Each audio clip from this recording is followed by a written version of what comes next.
Selamat berjumpa kembali dalam layanan audio Sahabat Seperjalanan. Hari ini adalah hari Sabtu 21 Februari 2026. Tema renungan saat teduh kita dengan judul Menanam Tidak Merawat. Firman Tuhan terambil dalam Yeremia 12 ayat 13 sampai dengan ke-14. Mereka telah menabur gandum, tetapi yang dituai adalah semak duri. Mereka telah bersusah payah, tetapi usaha mereka tidak berguna. Mereka malu karena hasil yang diperoleh mereka akibat dari murka Tuhan yang menyala-nyala. Beginilah firman Tuhan mengenai sekalian tetanggaku yang jahat, yang telah mengusik negeri, yang telah kuberikan sebagai milik pusaka kepada umatku Israel. Bahwasanya aku akan mencabut mereka dari tanah mereka dan aku akan mencabut kaum Yehuda dari tengah-tengah mereka. Mari kita berdoa. Bapa yang di dalam sorga, biarlah kami berjuang menjadi orang yang konsisten, yang mau menanam, namun mau merawat dan mau berjelih lelah, dan mengikuti aturan-aturan di dalam pertanian, baik pertanian secara sesungguhnya maupun dalam kehidupan. Dalam nama Tuhan Yesus kami berdoa. Amin. Shalom sahabat seperjalanannya dikasih Tuhan. Menanam namun tidak merawat, apa yang terjadi? Tentu waktu menanam namun tidak merawat, tumbuh sementara, lalu kemudian pada akhirnya tanaman itu tidak pernah akan bertumbuh dengan baik. Kalau kita berbicara termasuk pada ayat Yeremia 12 ayat 13 dikatakan mereka telah menabur gandum, tetapi yang dituainya adalah semak duri. Tentunya mengapa menabur gandum yang kemudian dituai semak duri? Dan kalau gandum itu ditanam ataupun tanaman lain ditanam, maka harus dipastikan dia memenuhi syarat-syarat di dalam proses pertanian dan syarat-syarat di dalam bercocok tanam.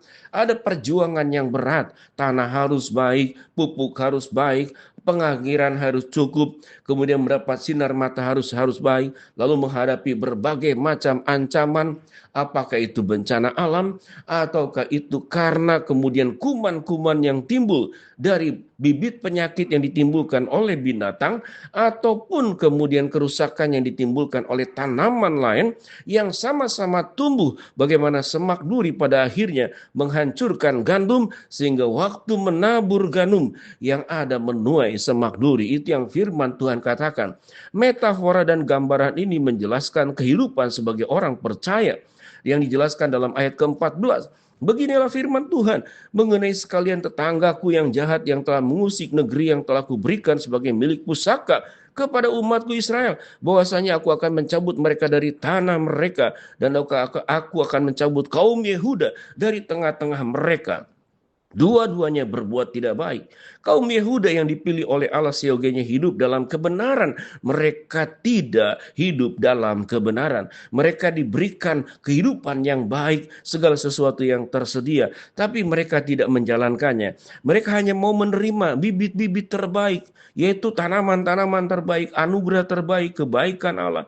Demikian juga yang tidak baik yang kedua adalah yaitu mereka-mereka yang mencoba menguasai dari kekuasaan luar yang mau merusak dan mengambil alih daripada tanah Yehuda.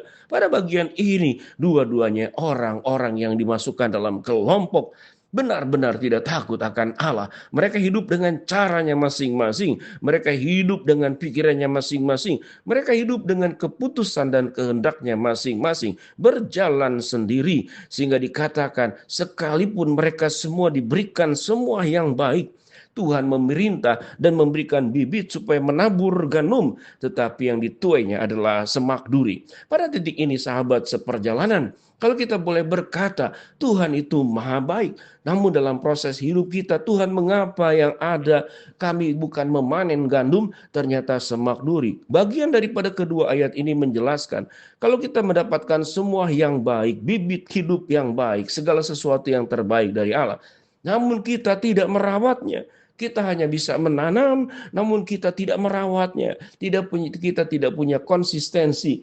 Kita tidak punya kesetiaan. Kita tidak berjaga-jaga. Kita tidak berhati-hati terhadap berbagai macam masalah yang bisa merusak kehidupan kita. Sehingga yang kita hasilkan, kita memang menanam gandum, tapi kita tidak menuai gandum. Kita menuai semak duri. Dalam kehidupan pribadi pun sama. Di beberapa negara, kalau seseorang itu sudah melakukan tindakan kriminal, saya tidak sebutkan negara mana, yang jelas adalah salah satu negara adidaya yang luar biasa, maka fotonya itu akan dipangpang di berbagai sudut-sudut kota untuk kejahatan yang dilakukannya, sehingga mereka tertutup untuk bisa bekerja, nama baiknya hilang, dan beberapa kemudian karena tidak tahan dengan hukuman sosial seperti demikian, dia kemudian melakukan bunuh diri. Artinya, segala yang baik sebagai warga negara di sebuah negara, apalagi sebagai warga negara kerajaan Allah, maka semua hal yang baik yang diberikan oleh Allah, yang Tuhan berikan bibit gandum atau apapun bentuknya, apakah anggur atau kemudian tumbuh-tumbuhan lain, kalau kita tidak merawatnya, kita tidak menjaganya, maka yang terjadi adalah semak duri, bukan kita kemudian memanen daripada gandum yang menjadi makanan untuk kehidupan pribadi, keluarga, dan tentunya juga orang banyak. Mari sahabat seperjalanan, menjadi orang percaya tidak langsung dan serta-merta kita menjadi pengikut Tuhan yang baik. Setelah kita menerima Kristus, kita sudah ditebus dengan darah yang mahal. Kita sudah mati dan bangkit bersama dengan Kristus. Namun hidup kita tidak dirawat dengan baik-baik. Bukankah ada contoh banyak orang yang sudah menjadi anak Tuhan, namun jalannya salah? Daud bisa jatuh karena dosa wanita. Saul bisa jatuh karena faktor kehaus akan kekuasaan.